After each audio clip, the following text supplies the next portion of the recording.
Hi guys, mag-almusal na po. Alam niyo naman, as usual, dating gawin na naman. Tayo ay uminom ng mainit at magtinapay na lamang.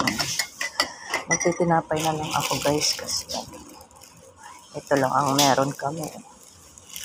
Wala pa akong almusal na pag-ulam. Kaya magtinapay muna. Sarap ng tinapay guys. Tayo ay kumain. Kailangan mag-almusal tayo guys para may energy tayo palagi sa hanggang tanghali, di ba? Tikman ko muna yung kape ko guys. Hinalo-halo. Tikman ko muna.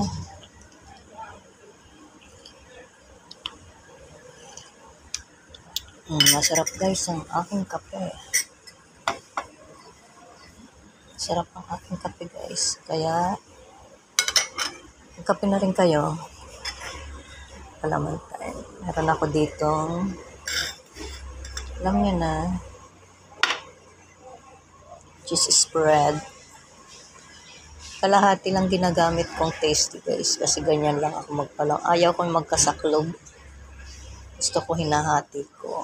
Tapos nakatabi na kasi yung bread toaster guys. Ayaw ko na magbaba ng gamit na magkalungkot. Kasi ganyan ako magpalaman guys. Ayaw ko yung magkataklog. Ganyan lang gusto ko. Tapos bite.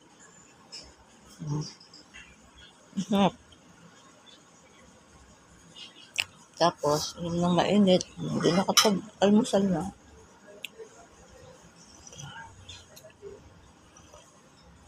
How are you guys? How are you today? How are you tomorrow? How are you yesterday? Samahan niyo pa ako mag-almusal. Thank you for watching po. Bye-bye.